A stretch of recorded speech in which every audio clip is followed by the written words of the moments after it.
CW here. Okay, we got the jig in for the 30 Herrett chop saw. This is a Harbor Freight Drill Master chop saw. They're pretty inexpensive. I've got 3 of them. I've had 4. I burned the first one out, cutting 300 blackout. One important point if you get one of these and do this is go slow. Don't let it get too hot. They do heat up. They're cheap and you will burn it out. So that's what happened to my first one. So now I just go easy. Be real careful with it. It's kind of dangerous. So be smart. It's super fast, 10,000 RPMs. Use a 2-inch blade, fine tooth 2-inch blade. I've screwed mine to a board. I find it's a lot easier. Just get yourself a scrap board and screw it down. But use screws that you can get out easy. I use just sheetrock because sometimes you have to get underneath. Sometimes you have to pull this clamp off. Some of the jigs that you find, assuming you're going to be using different jigs, some of the jigs attach directly to the base. They don't use the clamp. This is a little bit fancier one for a different caliber. Here's one here for another caliber, TCM. This one goes in the clamp. This one gets clamped in. Has an adjustment here.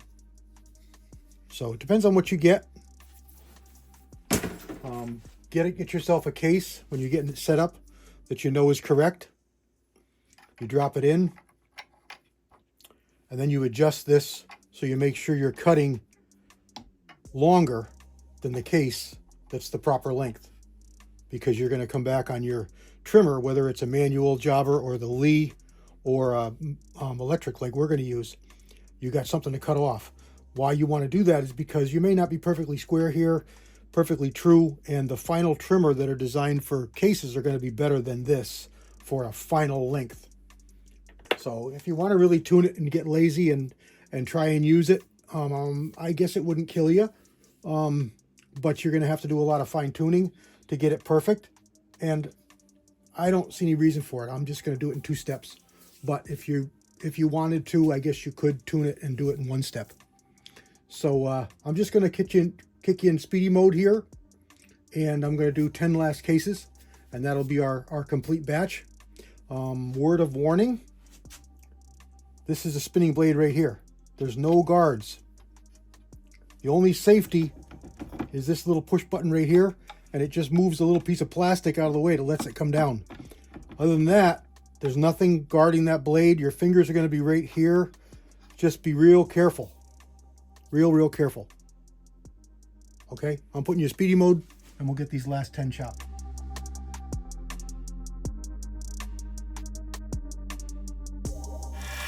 And here's the last one. Cut really slow. Go really slow. Got to hold the case down, and it just fits. Your finger just fits under here, and it's got enough room, so just go easy and be careful.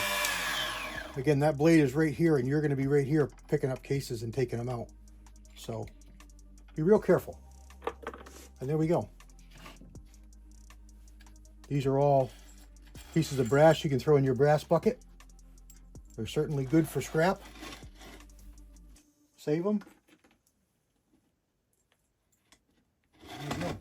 All right, let's get back in the other room and set up the other the other cutter, trimmer for the final step.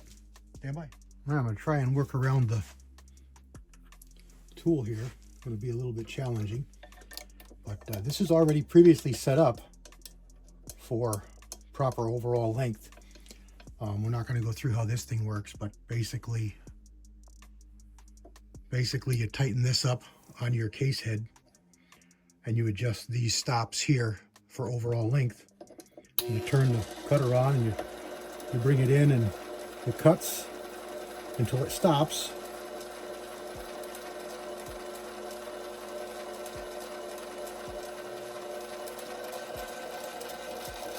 And you're done.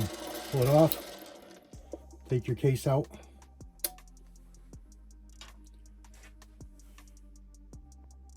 There's your case cut.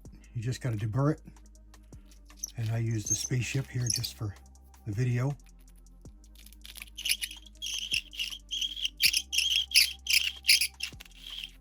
There we go. Trimmed, deburred, 30-30 Winchester into a 30 Herrett. I'm going to back you up, put you in speedy mode, and cut the rest of these. Stand by.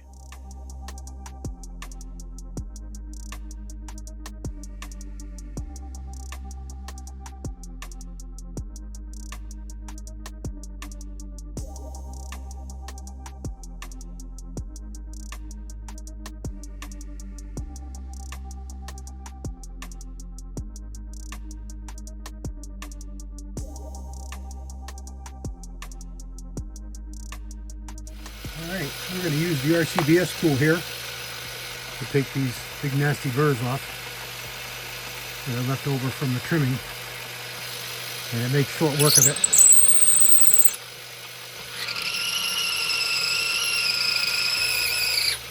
And we're going to deburr the firing pin hole on the inside, and there it is. All done, good to go. I'll just zip through the rest of these, and I'll have all these cases ready to be loaded. We're going to have to make fire foreman loads to use them, but they will be all ready to go. That one had a big burr on the inside.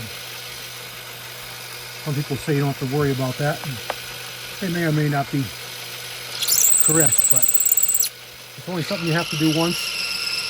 I consider it part of my range prep when I'm going to all this trouble of trimming, annealing, and everything else. So it's only something you have to do once, and sometimes you see some good-sized burrs come out.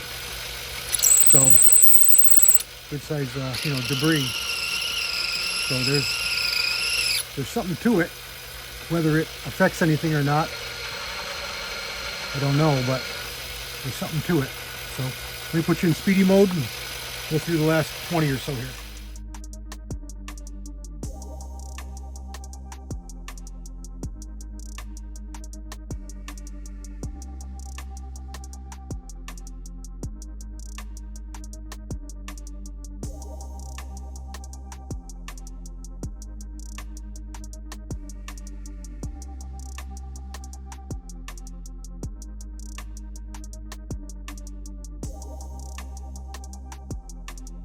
And there we go. 5, 10, 15, 5, 10, 15, 20, 25, 30, 35, 40, 45, 50, 49.